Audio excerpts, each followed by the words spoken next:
Well, happy Sunday morning, everybody, and welcome to episode 15 of the Pitstop Pals. Nielsen and Gager with you, and we've got a French Grand Prix to recap, and once again, a relatively eventful race. Disaster for Ferrari. We'll get to that. Verstappen, cruising to another victory. Decent day for Mercedes. Gager, in the end here, this is a pretty entertaining morning. There's a lot to discuss. It didn't seem like it was going to be that entertaining, Dusty, but it got very entertaining. I was pleasantly surprised. I was happy with today's race. There was tons of stuff going on again. Well, I want to early in that race, and we saw, I think, the Haas, and we'll get to them in a little bit, but they kind of came in a little bit earlier. And were you thinking at all there was any sort of chance of a legit two-stop race for some of these guys? Well, I thought for sure this was going to be a two-stopper. Like the only two-stoppers in the top 10, Dusty, was Carlos. Like that's the only guy that stopped twice. And with the track temperature hovering around 55 and outside being, I just thought for sure we would see a two-stopper. But man, good management of tires. I was wanted to see maybe someone throw on those softs at the end if it got that way and see what they could do. But weird. I mean, we'll get to it in a sec with Ferrari, but different strategies going through worked out for Mercedes for sure. It's funny how the things that I thought were going to happen in this race, Dusty, didn't happen at all. Well, we'll get to the Pitstop Pals Podium coming up in a second, but that's the biggest stories from the day. We could put Verstappen on there, but let's just start with Verstappen and maybe Red Bull in general, and then we'll dive into the podium in just a second. But Max Verstappen, for the most part, as soon as Leclerc went out, a pretty smooth drive for him the rest of the way. Yeah, just a typical drive for Max. If we watch the first, I believe, 14 laps of the kind of battle between him and Charles, we're great. You could see the differences in both cars. Red Bull having that straight line speed and Ferrari just having that little bit extra, especially in the third quarter of the track and being able to pull away. And it was iffy for those first 10 laps. You saw Max, I think it was turn 11 where he really tried to come on down the outside, but tires got too warm and he had to back off. And Charles just did a tremendous job of defending, and getting to that point where he actually started pulling out of that DRS range, and Max could only rely on just him breaking the barrier in front of him and getting some streamlined speed. But unbelievable race from Charles at the start. It looked like, wow, he's actually going to do another pole and checkered flag in the same race.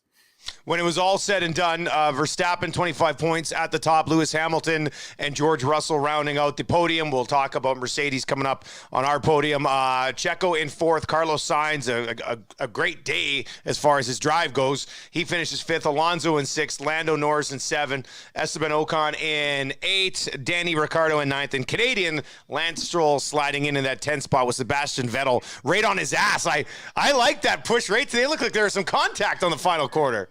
I think they touched, for sure there was touch on that final corner, but it was great. I believe Stroll was getting some messages from the pit wall, and he was telling them to be quiet while he was racing. So it was pretty funny. But good to see a Canadian get some points. I'm happy for that. He was quite pleased afterwards. So, Aston Martin's so far off with their car and where it's at, but who knows? I know maybe just a summer break can do wonders for a team, and hopefully they can get back into, I don't think they'll challenge at the top, but maybe get more into that middle pack. All right, coming up, we will have your trivia question a little bit later on, but let's dive in to your Pitstop Pals post-race podium. It's all brought to you by our partners at Mobile One and Mr. Lube. Mobile One doesn't just keep your vehicle running, it keeps your engine running like new. You can have your Mobile One synthetic oil change completed at Mr. Lube. Same day oil change and tire service. No appointment necessary, and a chance for you later on to win one of these Mobile One racing hats. And look at this stack of gift certificates I got from Mr. Lube. So we're going to give away those.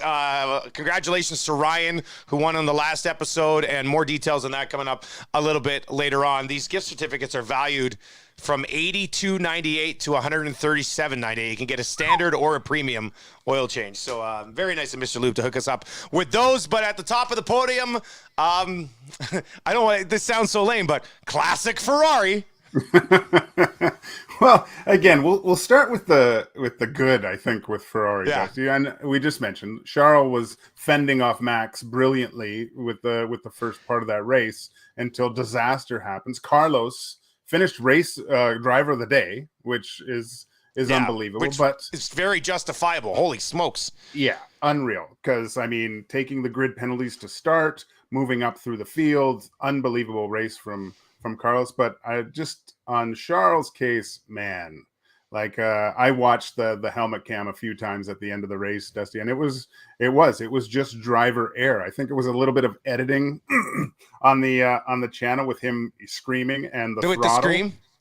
Yeah, that happened after he went into the wall, I believe, because that was a port where he couldn't get the throttle and get it into reverse and back out and continue with the race. So complete driver error. And it was interesting because Nico Rosberg actually mentioned that he shouldn't be taking all that blame, because at that corner it does get gusty in there, and it could have been the reason why he lost the back end and just went into the wall there. So, but I don't know. To me, Dusty, I think it was just the fact that Max had pitted before, and they were looking for that undercut, and Charles was again trying to push, right? They wanted to get up to, what was it, 28 or something? Yeah, they said it got okay. Max's pit, we have to push, and I think he just it was a case where he just got a little bit too eager into the corner and lost the back end, and that's the beauty of Red Bull with their strategy and getting into the minds of Ferrari and knowing they have to do something, put them into an uncomfortable zone again. And I mean, we're going to look back at this race, and I think this race really decided the championship in my mind, Dusty. That's a huge hill to get over to catch Max at this point for Charles. But man, it would be nice to see any team start putting Red Bull in a position where maybe they have to adjust to everything. It seems like everyone's adjusting to Red Bull, and it's just they're masterful with everything right now. When you look at the fallout from this race for Ferrari and where they are right now in the constructor standings, Red Bull is at 396.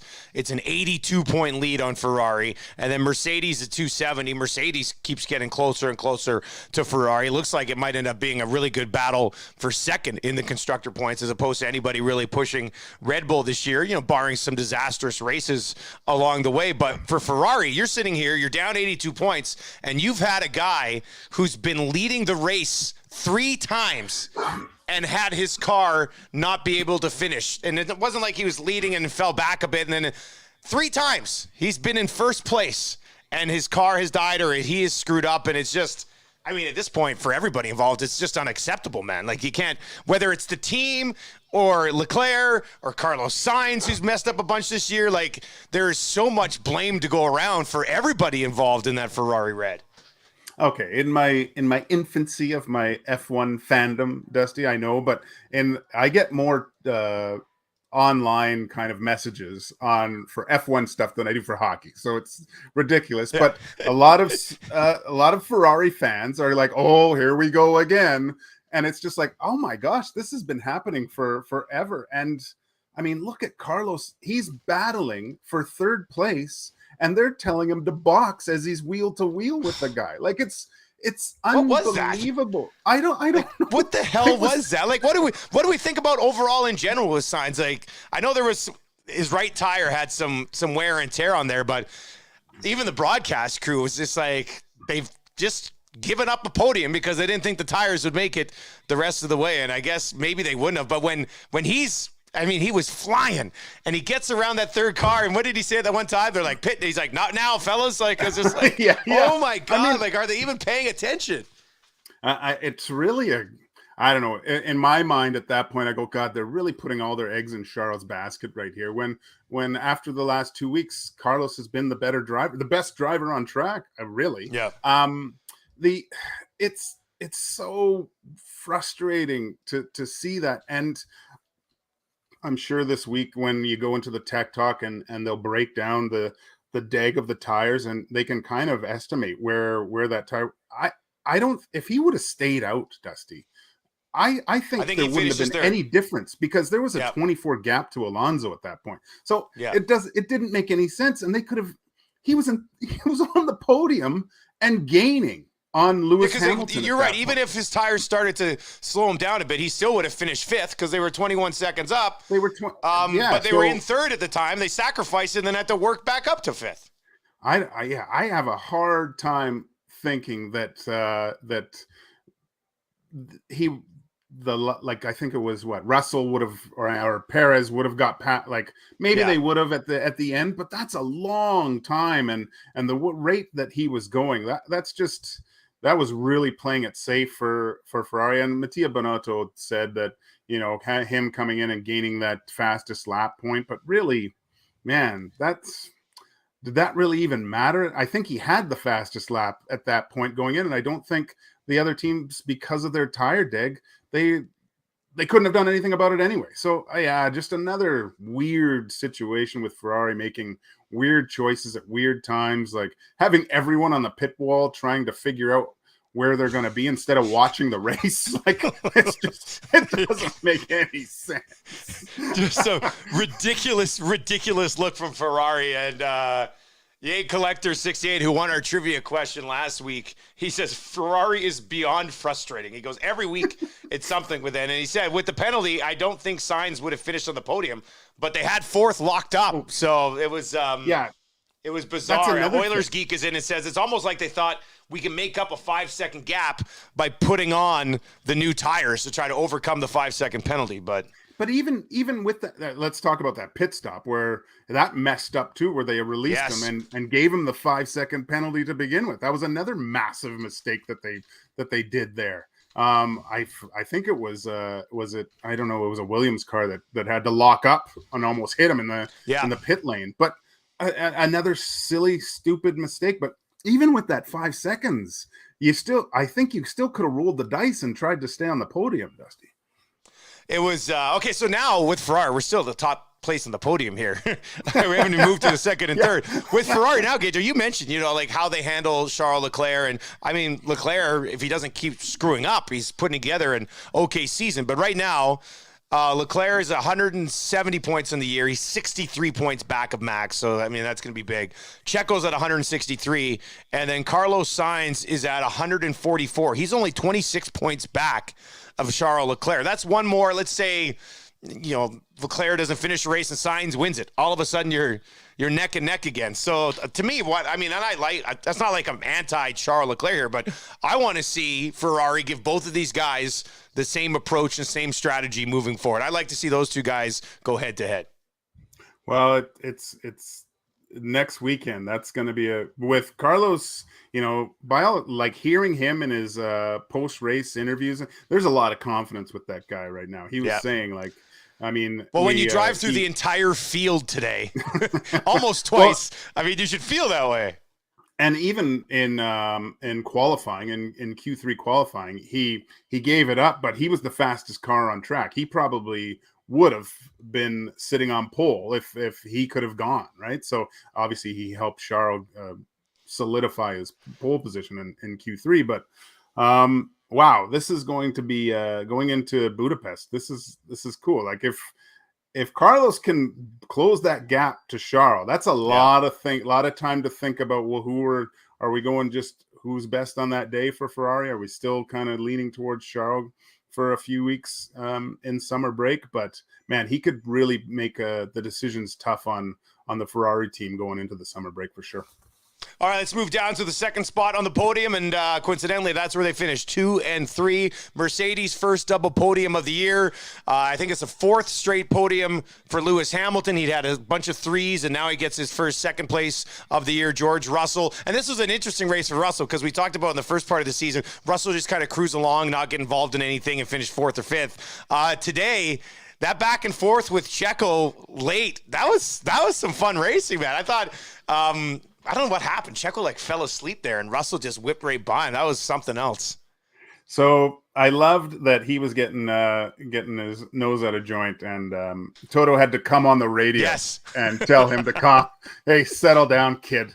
I loved that, but that's I thought too. So Checo and Christian Horner was talking about this as well. And remember last year when under a virtual safety car where Max would get right up beside Lewis, and they had that rule now that you have to be behind the car, right? So what happened is they have that delta where under a virtual safety car they have to stay at, and Checo was right at the top of that, and you saw George kind of falling back, and he was trying to do was obviously stay within that delta, but hit the top speed right when that virtual safety car came on. So Christian just said there was actually they came on the radio and said there was something wrong with the virtual safety car software, and it was just it was lightning struck, and Russell just timed it perfectly where Checo was just in the delta and he was gaining speed up to that point, so he could just blow right past him. So it looked like Checo wasn't prepared, but actually he was following the rules. I'm sure the FIA is going to adjust that to some way, or the deltas has to be a little bit tighter. There's a minimum speed and a max speed where something like that maybe can't happen as much. But brilliant by Russell to get up there and pass Checo, and he did that was phenomenal racing with the both of them. It was great. Well, and how about Lewis's day? Because Checo was pushing him a little bit.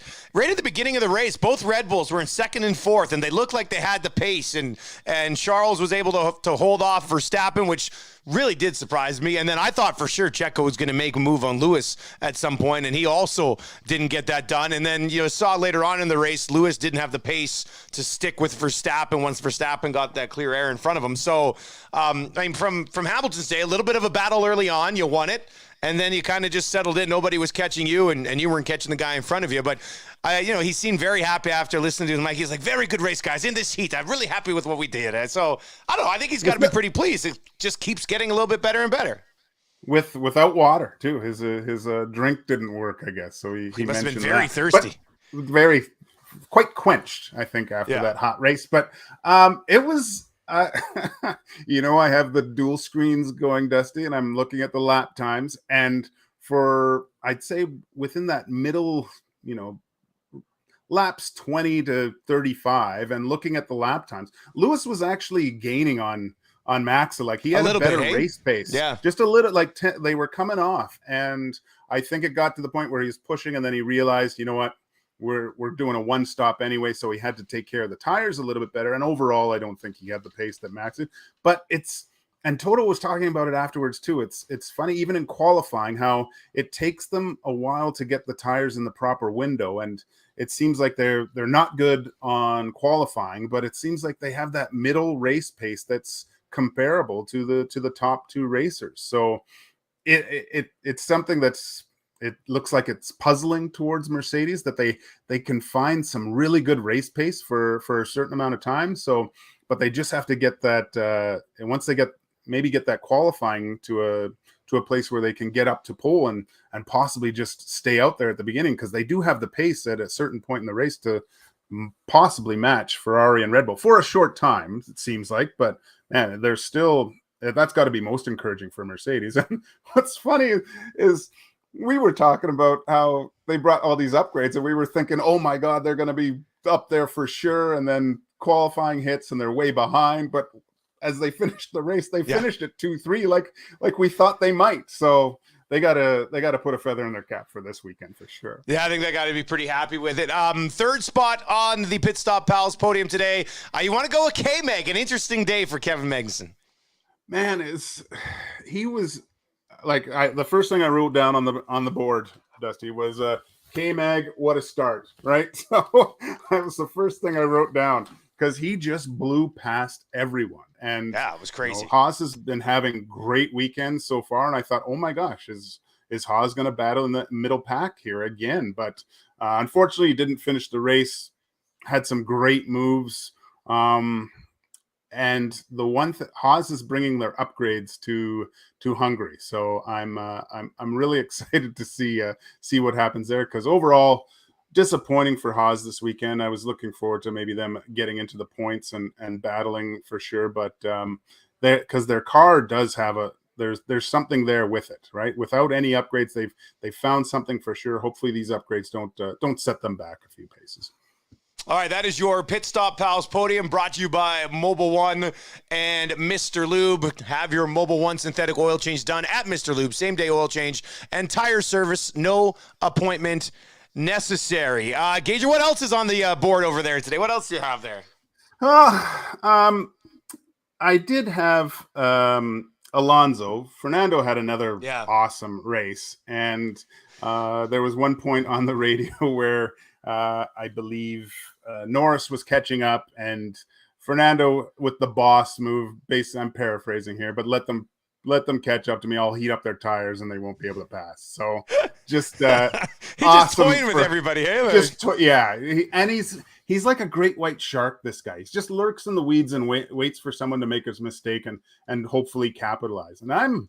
What do you think Alonso could do if he was in a Ferrari or a Red Bull right now? You know, like I don't know if maybe the Alpine Renault, with a few more adjustments, they can be up there. I think there's a lot of pace in this car. Like, these two have finished in the top for a while now.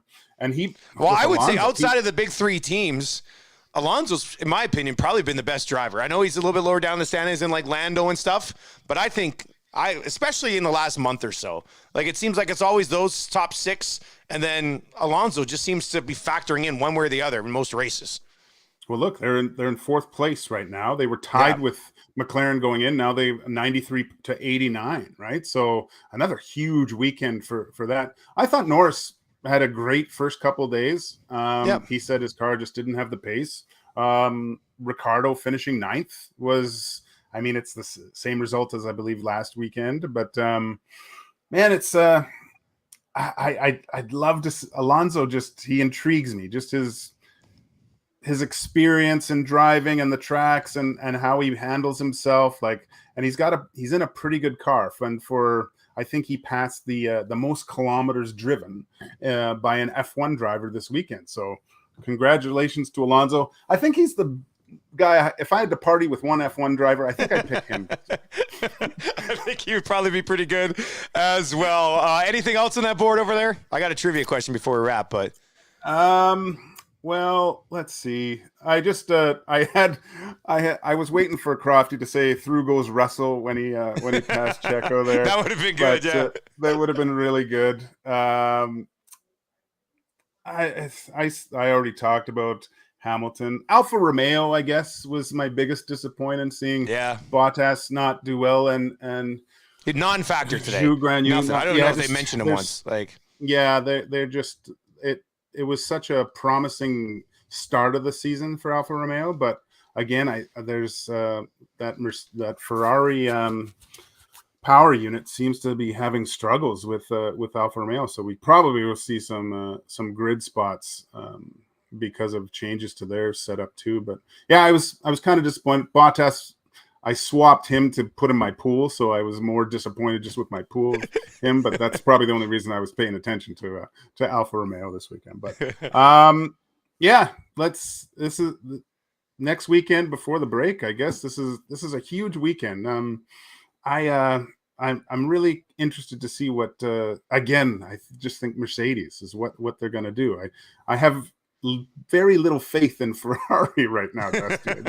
It's one or the other with them. So I guess they're keeping it interesting, but that's basically all I had for everything. Just the mistakes.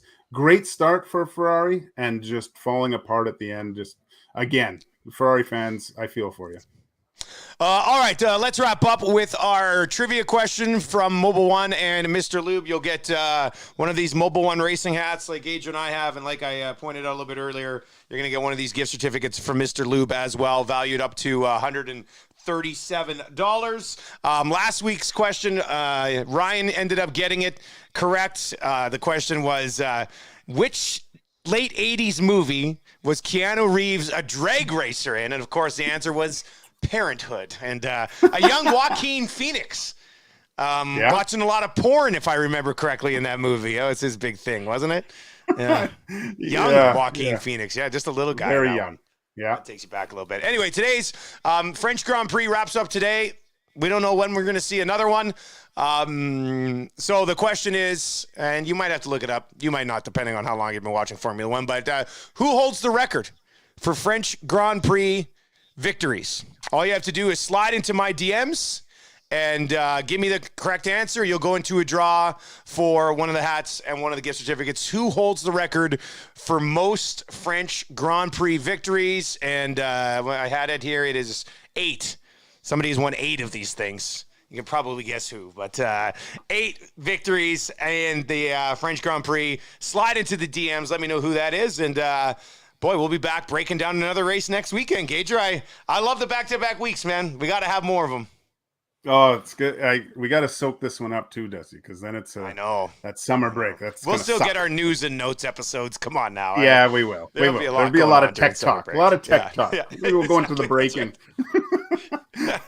All right, there you go. That's going to do it for another episode of the Pitstop Pals. You've been watching on the live stream on Twitter or on YouTube. Just search Nielsen Media Entertainment on YouTube, and you can give us a sub over there as well. Make sure you subscribe to the podcast, wherever you get your podcasts, Spotify, Apple Podcasts. It's all there. Huge thanks to Mobile One and Mr. Lube for being on board with us as well with the Pitstop Pals. Gager, enjoy the rest of your Sunday, buddy.